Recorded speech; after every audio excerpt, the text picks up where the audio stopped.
Welcome to our class today. I have an amazing class for all my amazing students. We are going to review a story together, a very interesting story, and you're going to add so many expressions to your vocabulary, at least 42, if not more. Now, this is the title of our story, Bob's Misadventures at Work. As we're going through this story, I'll explain all the vocabulary, all the grammar, all the phrases, all the pronunciation that I think you should know. Plus, if you're watching live, you can practice in the comments, you can ask questions, you can let me know what words you want to review. Don't worry for all my students watching the replay, because you can still leave your examples in the comments, practice along, and it will be very interactive for you if you're with me live. Hello, all my students who are watching live, and for the students watching the replay. Hello, my students watching the replay. So, Bob's misadventures at work. This man is Bob. Say hello, Bob. Hello, Bob. And this story is about his misadventures. His misadventures. Do you know what a misadventure is? Well, think about the root word. We have adventure, but then the prefix is misadventures. So what do you think happens to that word? Misadventures. Bob's misadventures at work. And these misadventures, they take place at work. So notice there, we have at work, at work. So that's what we use. You can say, I'm at work. I'm at work. I'm at home. I'm at school, because these are routine places. Work, home, school, and church are considered routine places. So you don't need to add an article in front of it. You don't have to say at his work or at the work. You can just say at work. Now, we were talking about misadventures, and Ofa said something bad, question mark. Well, you're right, Ofa, because that is a misadventure. And Hamid also said unfortunate happenings. Unfortunate happenings. That's an excellent way of thinking of it, Hamid. And before we move on, I saw that Yusuf is celebrating his birthday today, his 29th birthday. And he reached a B2 level in English, German, and an A2 level in Spanish. Well, congratulations, Yusuf, on your accomplishment. And everyone, let's wish Yusuf a happy birthday. So notice that vocabulary. Let's wish him a happy birthday. Happy birthday, Yusuf. Happy 29th birthday. All right, everyone. Now, misadventures. You're right. A misadventure, you can think of this as bad luck or an experience with a bad result. So, as Hamid said, unfortunate happenings. Manuel, misfortune. Exactly. So, great job, everyone. So, this story is about some bad things that are happening to poor Bob. Oh no, poor Bob. Now, you can use this in your everyday speech. Our vacation quickly turned into a misadventure. A misadventure. So, if someone asks you, how was your vacation? And you say this, oh, it quickly turned into a misadventure. Your reply would be, oh no, what happened? Oh no, what happened? So that's what you would reply back with. Oh no, what happened? Tell me about it. Tell me more. Why was it a misadventure? What went wrong? What happened? Hopefully, you don't have to use this too much. Hopefully, it will just be in our story. But if you have a misadventure that you want to share, put it in the comments as well. Okay. So we're going to start reading the story. So we'll read the story paragraph by paragraph. At the very end, I'll read the whole story so you can hear it at once. And as we're going on, I've selected some vocabulary, grammar rules, pronunciation that's important for you to know, and I'll teach you those. However, if there are other words you're unsure of or something you want me to explain, just leave it in the comments. And that goes for all my students watching the replay as well. So let me read this first part.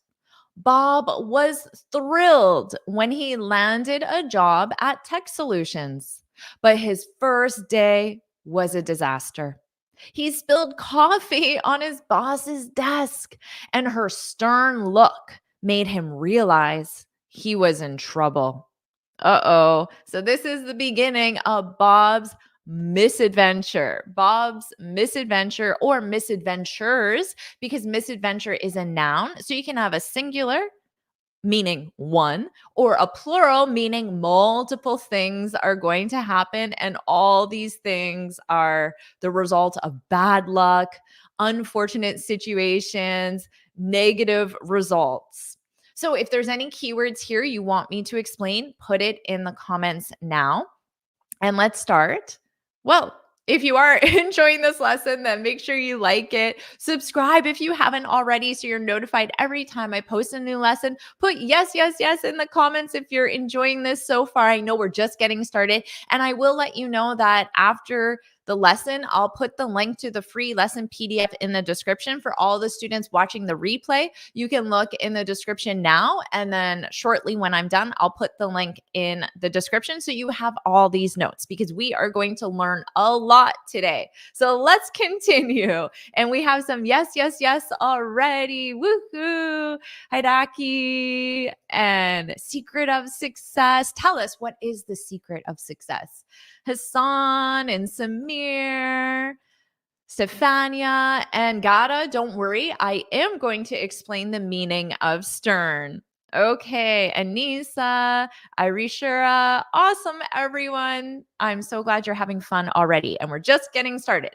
So Bob was thrilled. Repeat after me, thrilled. You have to get that TH is an unvoice, so you put your tongue between your teeth and push out the air. But then you have to go to that R. Thrilled, thrilled, thrilled. Repeat after me. Thrilled. Now notice it's to be thrilled. Now this is in the past simple because this happened in the past. So Bob was thrilled in the past. And he was thrilled when he landed a job at Tech Solutions. What does it mean to land a job? To land a promotion, to land a client, to land the keynote speaker position at a conference. When you land a position, it means you get that position. But we use this specifically for job positions, opportunities, promotions, new business as well. Okay, so Bob Bob was thrilled when he got a job at Tech Solutions. So Bob was very happy, ecstatic. These are different ways to say thrilled. So ecstatic. Notice that ecstatic, ecstatic, ecstatic. Repeat after me.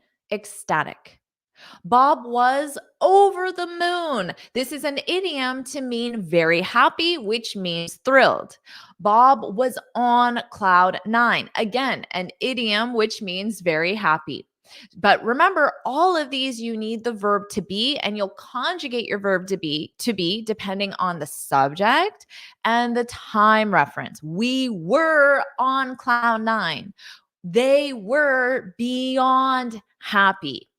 She is jumping for joy. So you don't have to literally be jumping.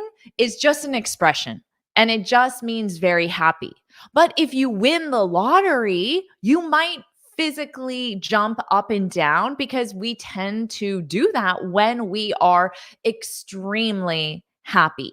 So you can use that when people are actually jumping up and down, but it is not required. Okay, so Bob was jumping for joy when he landed a job at Tech Solutions. So why don't we practice a more complex sentence structure? I was, and then you can use any of these keywords and then use when, I, and then past simple, because this takes place in the past. You don't have to use I. You can use she was when I was when they, I was jumping for joy when my best friend won the lottery.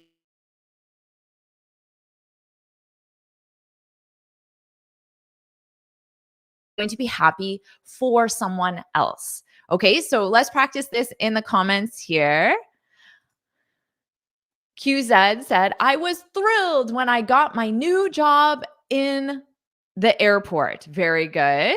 That's excellent. I was thrilled and congratulations to you.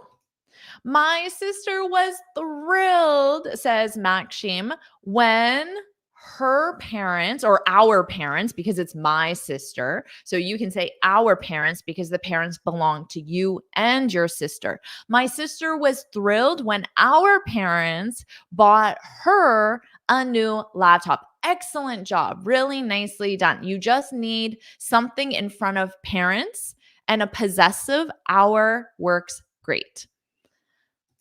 Hamid said, I was thrilled to see your YouTube page. Exactly. I was thrilled when I got the notification that there's a new video lesson. Okay. Dami said she was over the moon when she got proposed. Okay. When she got engaged. When she got engaged. If you want to use propose, it would be when her boyfriend proposed to her, but you can just say when she got engaged. Renit said, I felt ecstatic when I scored the goal. Exactly. And awesome job using felt. You can use to feel or to be. Very nice. Horatio said, I was jumping for joy when my team won the championship. Exactly. Sergi, I was beyond happy when I saw you today. Oh, isn't that so nice? Excellent job, everyone. Okay, so Bob was very happy. He was ecstatic, thrilled, over the moon. But remember, this is about Bob's misadventures. So his happiness is going to be short-lived. So the next part, but his first day was a disaster. Notice here we have this but. This is for a contrasting point. So we have a positive at the beginning. Bob was thrilled. The next statement is his first day was a disaster. But we need to connect those 2 points to make it flow. So we can do that with the transition word but. But what's another transition word instead of but? You can say, does anyone know? Perhaps more formal. However, but his first day was a disaster. However, his first day was a disaster. You can use either one. But is more everyday. And then however is slightly more formal. Okay, so to be a disaster. If you describe something as a disaster, this means that something went very wrong. So to go very wrong, and then you conjugate your verb go because it was a disaster. Something went wrong and there were problems or failures. So you can say it representing his first day at work. It was a disaster. Does anyone know how to pronounce this next point? Under disaster, we have, who wants to say it? Say it out loud and then listen to my pronunciation and see if you got it right. Catastrophe. Is that what you said? Catastrophe. Catastrophe. Catastrophe. Repeat after me. Catastrophe. So if something is a catastrophe, it means something went very wrong. So the same thing as a disaster. Debacle. Our next point, debacle. Train wreck. It was a train wreck. We use this as the same way as a disaster. But just keep in mind, you can't say bus wreck or car wreck. We use specifically train because idioms, they use specific words that have a meaning and you can't change the word. So you can't change train to bus and think someone will understand you. You must use train. It was a train wreck. If someone asked you how your IELTS was, how the game was, how your presentation was, how your job interview was, oh, it was a train wreck. It was a train wreck. The person knows something went very wrong. There were problems. It was overall a failure. Or you can use nightmare. Oh, it was a nightmare. Obviously, these have very strong emotions. You can picture what this means. So, a very strong emotion as well. All of these mean extremely wrong, very, very bad. Okay, so now think of all the alternatives you have. You don't have to use all of these, just choose one, get comfortable with it, learn the correct pronunciation, the correct grammar, and then if you want, you can use another, and just keep expanding your vocabulary. Okay. Stefania says his first day was a living nightmare. Exactly. Because a nightmare is something you have when you're asleep. So here, if it's a living nightmare, it means you're experiencing it while you're awake in your day to day life. Excellent job, Stefania, that you knew that. Okay. And Manuel practiced as well. But for Bob, this day turned into a nightmare. Exactly. So to use turn into is when there's a transition. So I could say, my day turned into a nightmare. It means it started positive, but then it transitioned to negative. Very nicely done. And great job using that transition word, but. Yeah, Manuel is again, Hurricane Helene became a catastrophe around the US. Exactly. Very good. And Maxime said, my friend's mother applied for a new job, but actually, the everyday of it was a whole disaster. Exactly. It was a whole disaster. Very nice. Oyen, my first interview was totally a disaster. Yeah. Okay. Anissa, my first job interview was literally a debacle. Don't worry, everyone. My first YouTube video was a catastrophe. So I think that is just a normal thing that happens. So don't worry, everyone.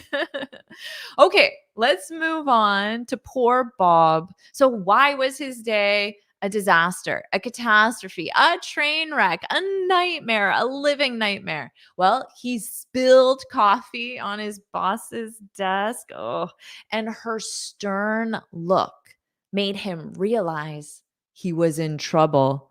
Another student asked about the word stern.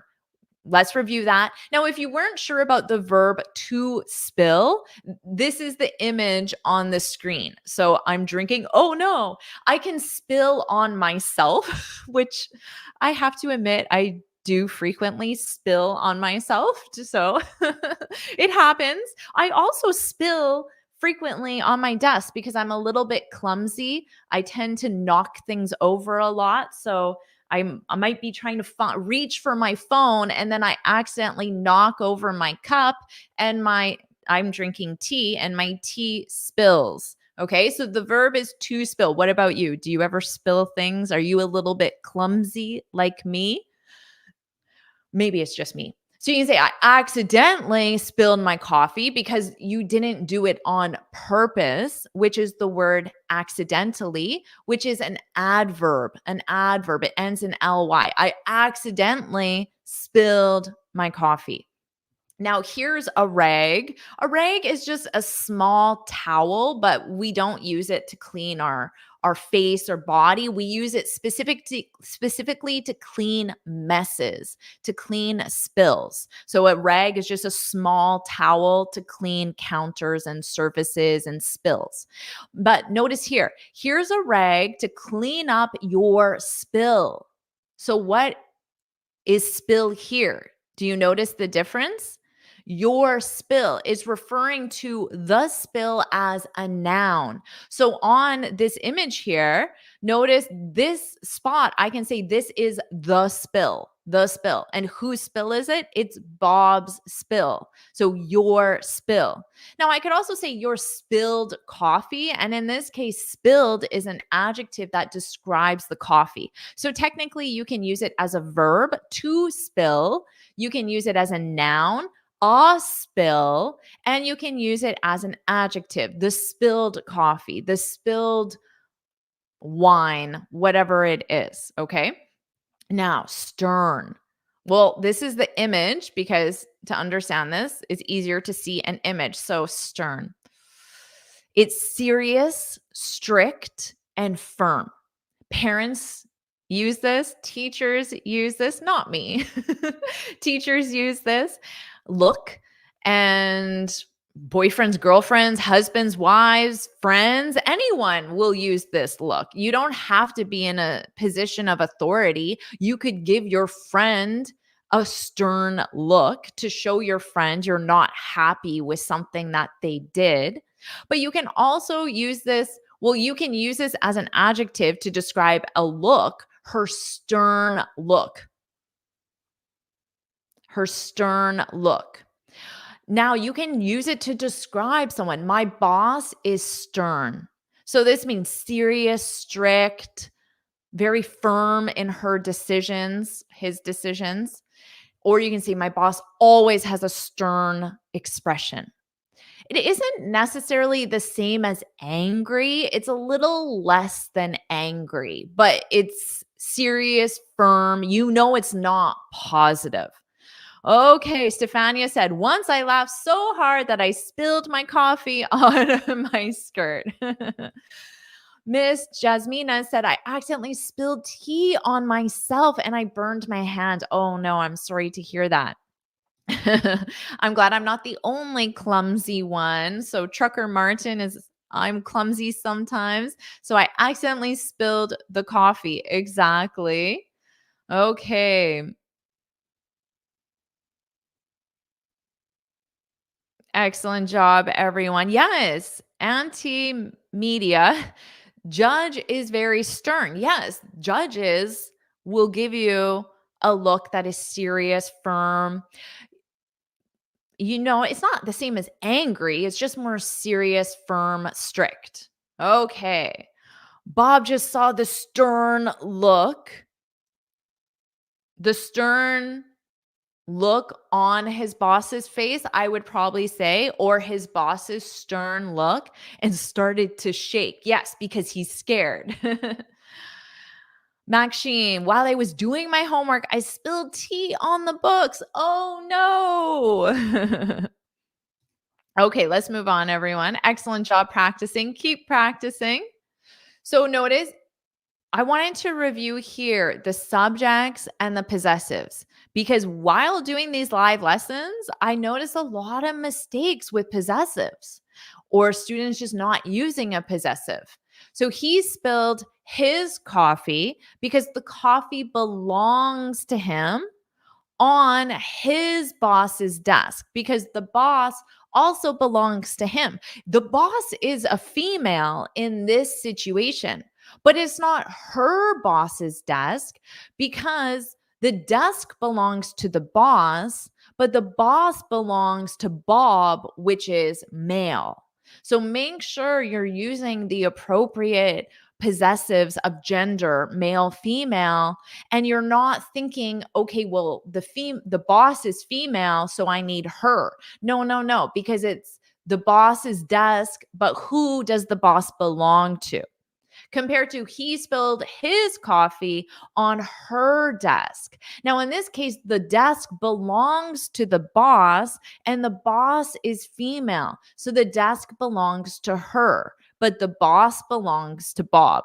So why doesn't everyone try to leave one example in the comments where you use two different possessives like we have here and make sure you get them right just to practice?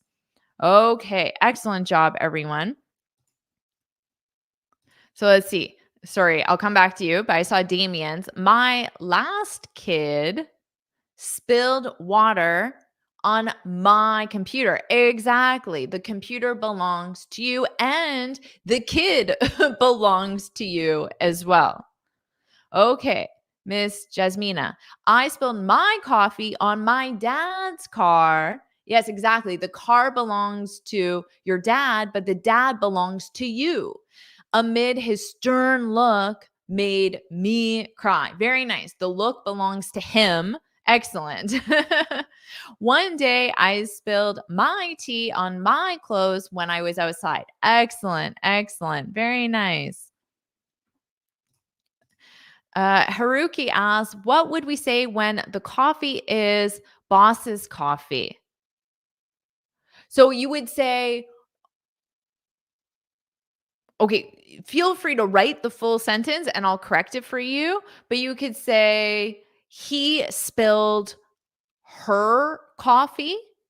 He spilled his boss's coffee.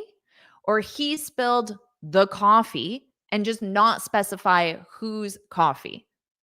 He spilled her coffee. The coffee belongs to her, the boss, and the boss is female. He spilled her coffee. He spilled his boss's coffee. The coffee belongs to the boss, but the boss belongs to him. Or he spilled the coffee. All right, excellent job, everyone. We'll do one more. Luigio, yesterday I spilled the coffee in my car, and my wife, with a stern look, told me to be careful next time. Exactly. Nisa said, my son spilled coffee on his dad's laptop. Excellent job because your son is male, but he belongs to you. My son spilled coffee on his dad's laptop. Excellent job. And in this case, we don't know whose coffee it was. Was it your coffee? Was it your son's coffee? Was it the dad's coffee? We don't know. And that's okay. We don't need to know. But if you want, you can specify it. All right. Awesome job, everyone. Let's continue. Our next part of the story, determined to make up for it, Bob worked late to finish a report only to discover it was due 2 days earlier. He felt like he'd really dropped the ball. Okay, we'll review the grammar, the vocabulary, the pronunciation from this section. If there's something you don't understand, then put it in the comments and I will review it for you. So we have determine to make up for it. So here, this is an adverbial phrase. Now it modifies the main clause. A clause is just a sentence. So the main clause, the main sentence is Bob worked late to finish a report. That's the main sentence. You can eliminate adverbial phrases and the sentence is still grammatically correct. Now, determined is a past participle and it describes Bob's state of mind. So, determined to make up for it. Don't worry, we will review what make up for it. We'll review what that means. But if you wanted to use this as a full sentence, so you didn't want to use the adverbial phrase, you wanted to incorporate it, add it to the sentence, you could say Bob was determined. So to be determined. The verb is to be, and then we use the third form, the past participle, which functions as an adjective. Bob was determined to make up for it, so he worked late to finish the report. We need to change the sentence structure a little bit if we want to incorporate it, add it to the sentence. Bob worked late to finish the report because he was determined to make up for it. So these are just alternative ways you could write this that have the same meaning. But using adverbial phrases, understanding adverbial phrases is a great way to sound more advanced with your speaking and your writing. They're more formal, they're more literary, they're more poetic, but they're very commonly used in articles, news, presentations, stories as well. Okay, and someone asked what determined mean. Izam, determined, it means that you're very committed to doing something. So you make it your goal and you take action and you keep taking action to achieve that result. So you probably are determined to improve your English. It's your goal. You want to do this, and you're going to take the necessary action, do the work to accomplish it. So you're determined. Okay. So now let's review to make up for it. What does this mean? To make up for something. The something in this case is just it, because the something has already been mentioned. What is the it? Does anyone know? This is a more advanced question. If you know what the it is and determined to make up for it, put it in the comments. It equals, what does the it equal? Okay, to make up for something, this means to right a wrong. What does it mean to right a wrong? Well, it means to rectify a mistake, to correct a mistake. Oh, okay. We have some correct answers for what the it is, and we have some incorrect answers for what the it is. So let's say you want to rectify a mistake. You make a mistake and you want to correct it. You want to do the right thing. So let's say you're in a relationship, a romantic relationship, and you say to your partner, I'm so sorry. I forgot our anniversary. I promise I'll make up for it. Or you could say, I'm so sorry I forgot our anniversary. I promise I'll make it up to you. It means the same thing. It means to rectify, to correct a mistake, but it's just different sentence structure. So notice here is to make something up to someone. The first one is to make up for something. But in this first one, to make up for something, it doesn't specify the person. But in the second one, to make something up to someone, you're specifying the person. So you're just slightly changing the word order, but it has the same meaning. Okay. First of all, let's go back. I like this one. Paulo says, I'm determined to be fluent in English, so I'll keep watching Jennifer's lessons. Well, thank you, everyone. And do you agree with this? Do you agree that you're determined to be fluent, so you'll keep watching my lessons? If you do, put yes, yes, yes, put yes, yes, yes in the comments. Now, let's get back to what is this it? To make up for it, to make up for, Anissa said, spilling the coffee. Because what is the mistake that Bob made? What is the mistake he wants to correct? Well, remember before we have he spilled his coffee. That's the mistake he made. So he wants to correct it. He wants to rectify it. And exactly, someone said here, imagination said it's like compensating for it. Exactly. It absolutely is compensating for it. So how is Bob going to compensate for, rectify, make up for spilling his coffee? He's going to do that by working late. Working late. That's his idea of how he can rectify this. Okay. Excellent job, everyone. Now, let's move on to our next part. So, determined to make up for it, Bob worked late to finish a report only to discover it was due 2 days earlier. He felt like he'd really dropped the ball.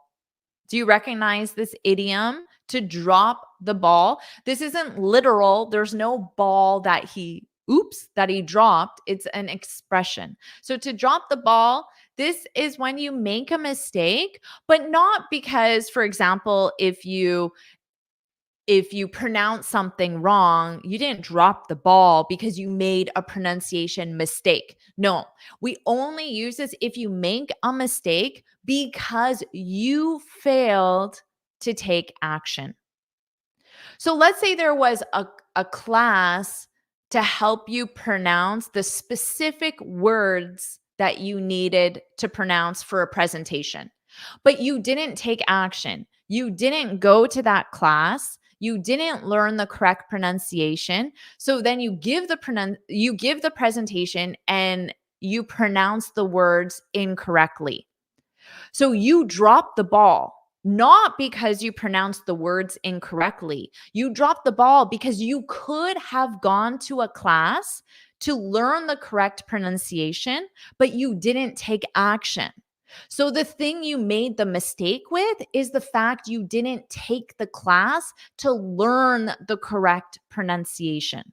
Okay, so that's how we used to drop the ball. Now, let's look at this example. I asked you to book the reservation a month ago, and now there's no availability, which means we can't get a reservation. So the person could reply back and say, I know I dropped the ball. They made a mistake because they didn't take action. They had 1 month, 30 days to book the reservation and they didn't take action. I know I dropped the ball. I'm so sorry. I promise I'll make it up to you. I promise I'll compensate for it. Okay. Luigio said, I dropped the ball not preparing for my job interview. Exactly. Stefania said, I dropped the ball because I forgot to do something. Exactly. And you knew you had to do it and you had time to do it. You just didn't take any action. Hari asked if it's the same as miss the boat. Similar, but it's not exactly the same. It is similar though.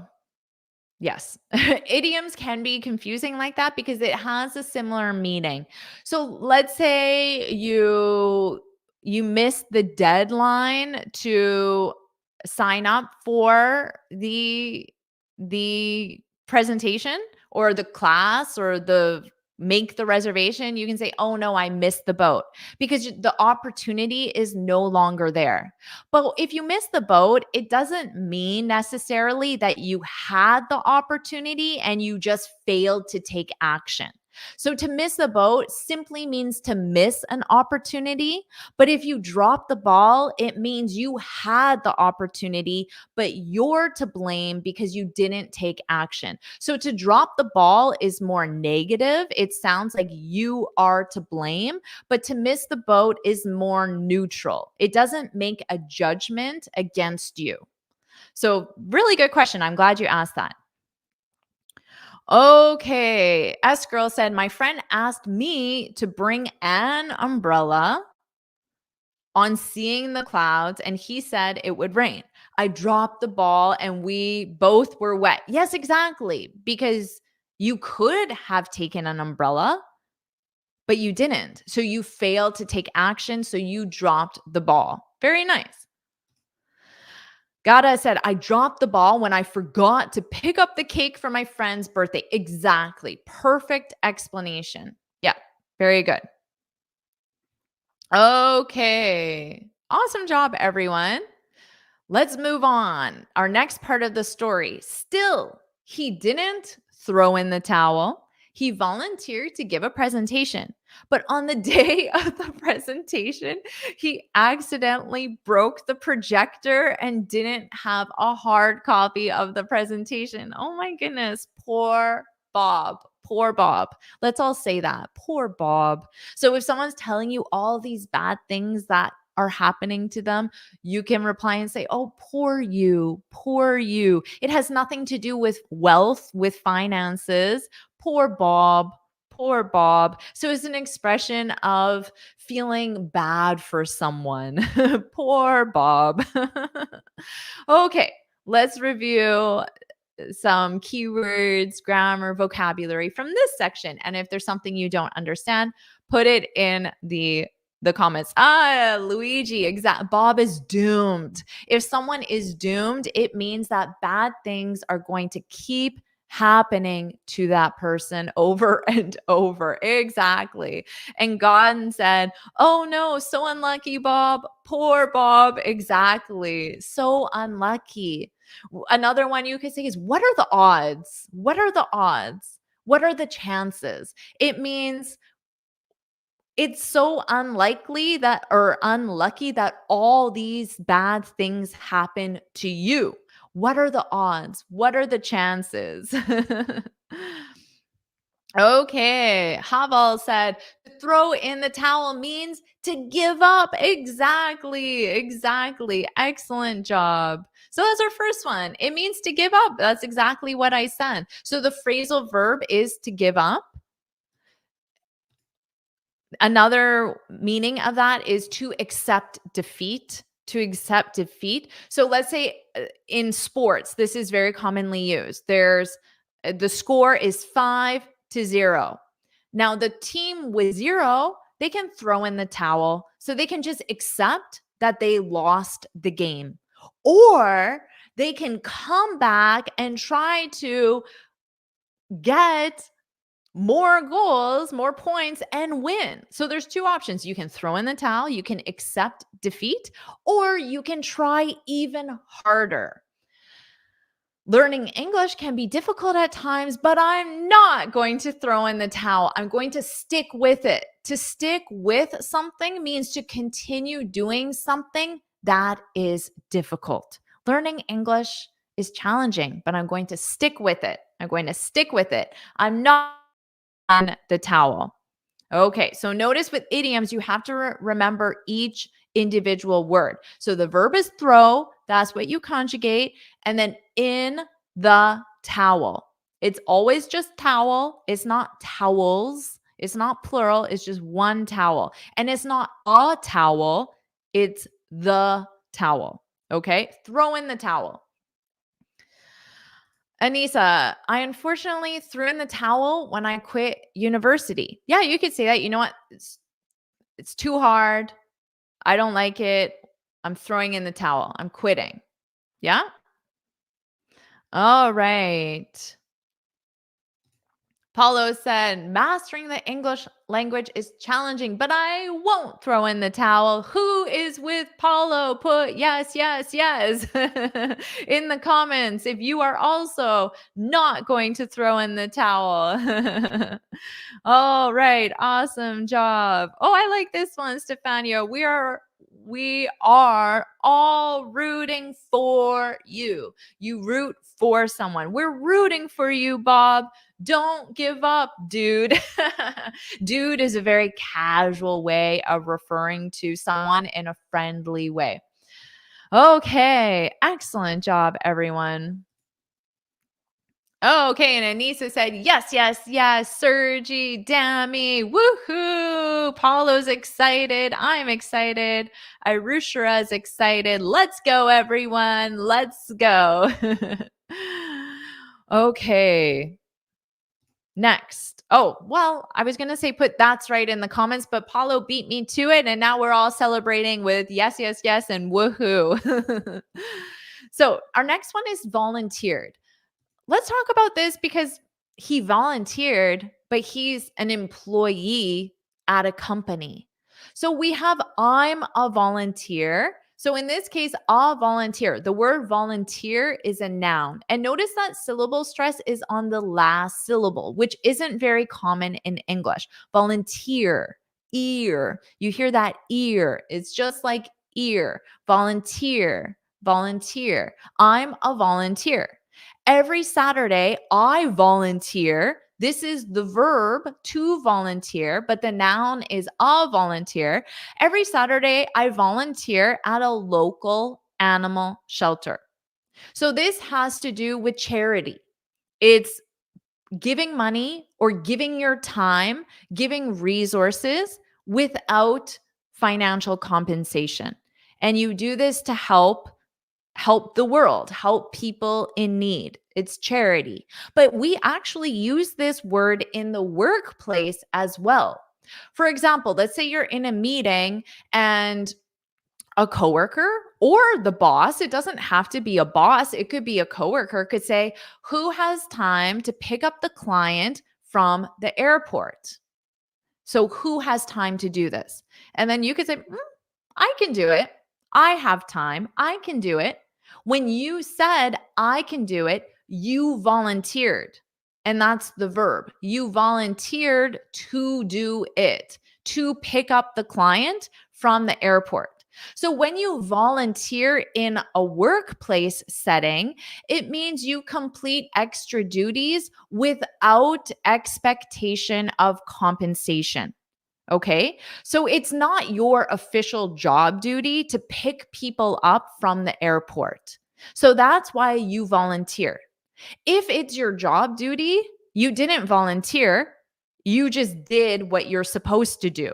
So if you do something additional at work without expectation of getting paid for it, that means you volunteer. And people do this at work because they think if they volunteer at work by doing extra duties, the boss will notice and the boss will eventually promote that person or give them bonuses, and it will help their career if they volunteer to do extra duties. Okay, so you can use this in the workplace. It's very commonly used, but of course, this also has a separate meaning of being a volunteer for charity. So we have the noun of volunteer and the verb to volunteer. Okay.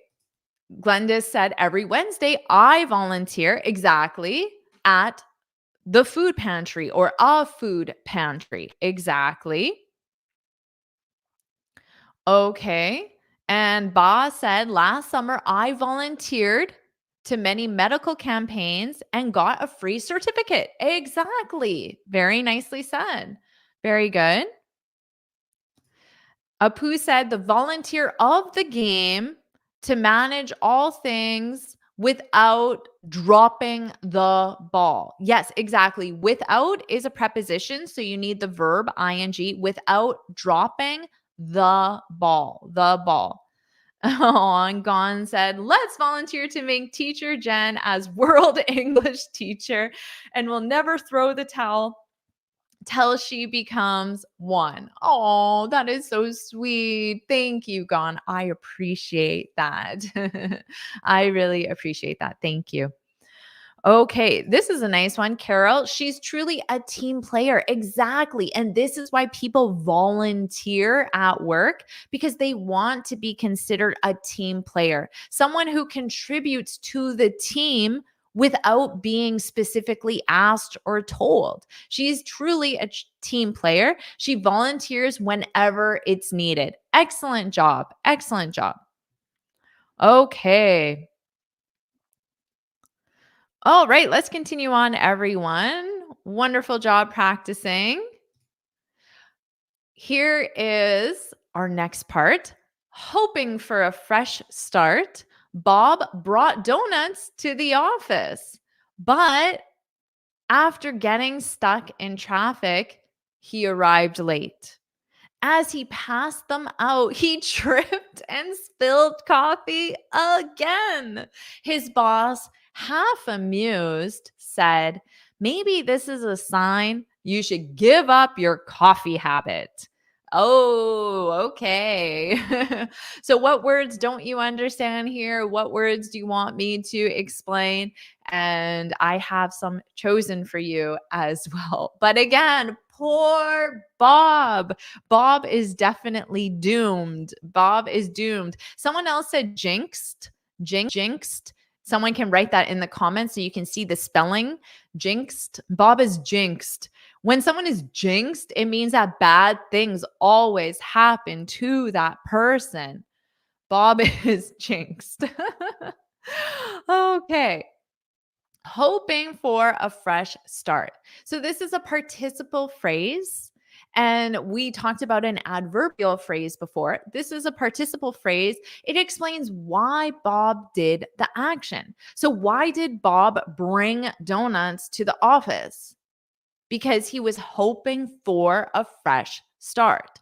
So a fresh start, this is an opportunity to begin again. And this is why people celebrate things like New Year's. Why does everyone love the beginning of the new year? It's a fresh start, right? It's the opportunity to start again. If you dropped the ball in 2024, if you threw in the towel in 2024, Well, if 2024 was a train wreck, don't worry because 2025 is a few months away or whatever year is next, and it's a fresh start. You can start again. So, New Year's, birthdays, new jobs, new relationships, new locations, anything new is the opportunity for a fresh start. But honestly, every day, every moment is an opportunity for a fresh start. So, don't wait until next year. Next minute is a fresh start. Okay, and this is the spelling of jinxed. Isn't that weird? We have that jinxed. And then in the ed form, you pronounce it as a t, jinxed, jinxed. And exactly, poor Bob, poor Bob. And exactly, oh yes, because it's Yusuf's birthday and it's his fresh start. Exactly. Okay.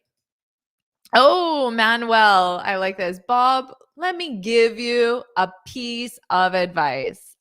Because you have you only want one, right? So piece is singular. A piece of advice.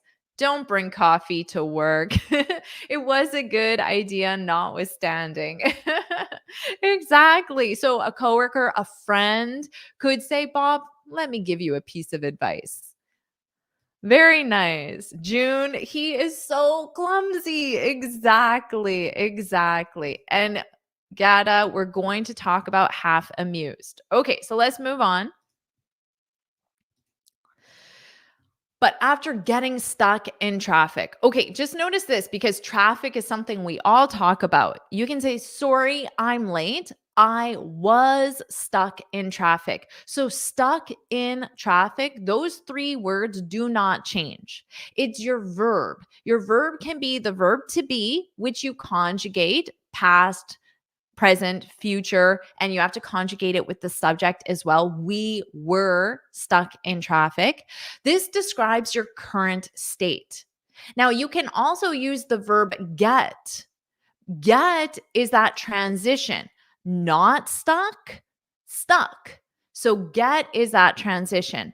I hope we don't get stuck in traffic. So, just remember stuck in traffic, stuck in traffic. Those three words don't change. Your verb to be, current state. Your verb get is that transition. All right. As he passed them out. So when you pass things out, in this case for Bob, it was donuts. As he passed the donuts, it's plural, so it's them. As he passed them out, he tripped and spilled coffee again. Bob is definitely jinxed.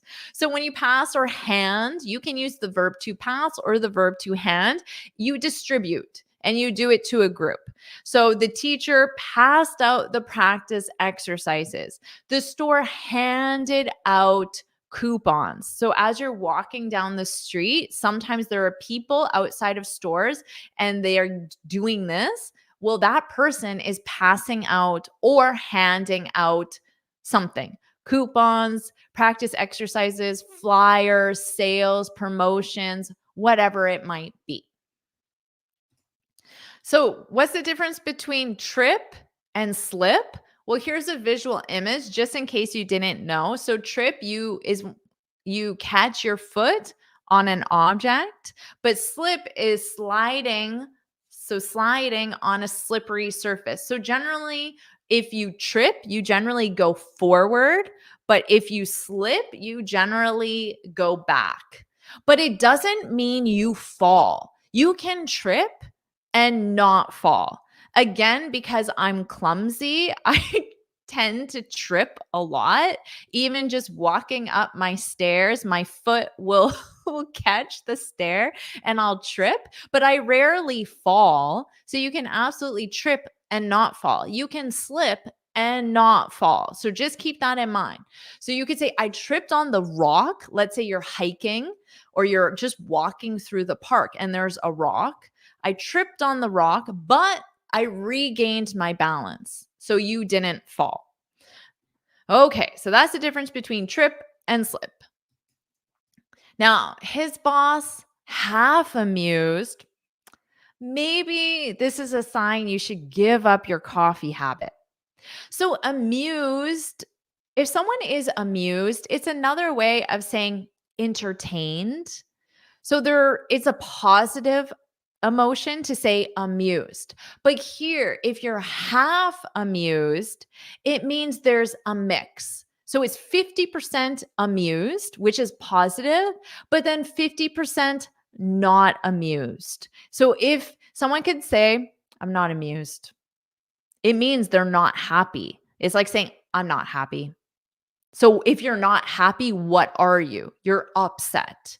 If you're not amused, if you're not entertained, what are you? You're probably annoyed or frustrated or upset or some sort of negative emotion. So it's 50-50. She's half amused, entertained, and she's half angry, annoyed. So the look on someone's face would be more of a neutral look, and you don't really know what is this person thinking? Is this person happy? Is this person upset? You don't really know. It's half and half. So maybe she could say, if you spill another coffee, Bob, you're fired. And I'm only half joking. So this means 50% of this is joking, but 50% is serious. So Bob should be a little concerned. And like Manuel advised, maybe he shouldn't bring coffee to work. And that's exactly what the boss said. Maybe you should give up, which means quit. Maybe you should give up your coffee habit.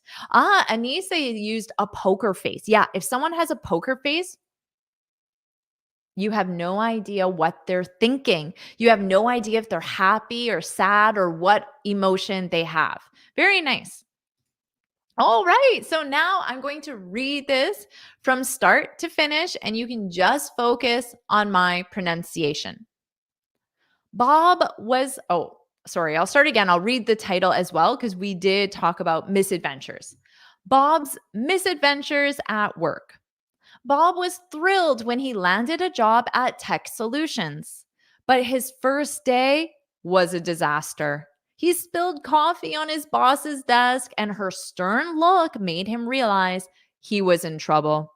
Determined to make up for it, Bob worked late to finish a report, only to discover it was due 2 days earlier.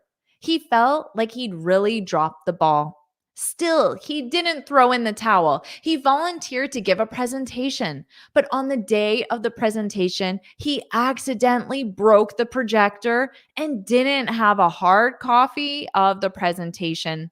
Hoping for a fresh start, Bob brought donuts to the office. But after getting stuck in traffic, he arrived late. As he passed them out, he tripped and spilled coffee again.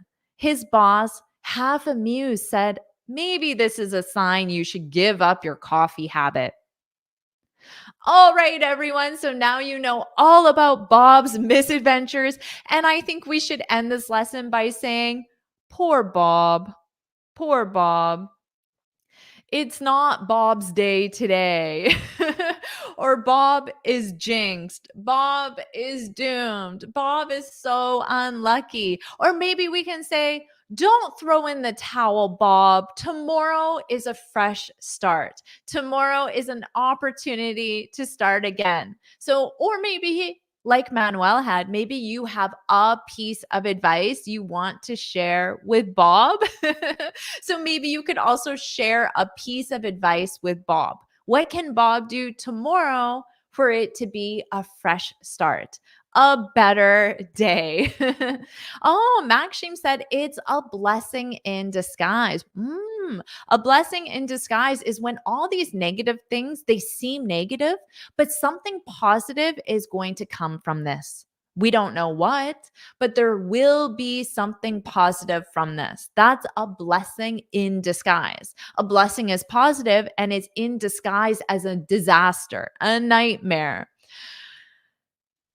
SepTap said, wonderful class. I'm so glad you enjoyed this lesson. I hope you enjoyed this lesson. If you have some feedback for me on how I can improve this lesson or how I can change it, let me know. I'm happy to hear your comments as well. Luigi said Bob needs to focus more. Bob should pay more attention. Exactly. Poor Bob. It's not Bob's day today. Buy a bottle for your coffee. Exactly. Then it won't spill. All right, everyone. Well, thank you so much for joining me today. I hope you enjoyed this lesson, and you're very welcome. For all the students who are saying thank you, you're very welcome. And for all my students watching the replay, I hope you enjoyed it as well. And Anissa, I'm so glad it was your first time and you had fun. That's wonderful. And all my students, you're very welcome. And remember, give me 10 minutes. I'll put the link in the comments for the PDF, and you can get the PDF version as well. All right, everyone, have a wonderful rest of the day. Mwah. Sending love to all of you, and I will see you very soon. Bye, everyone.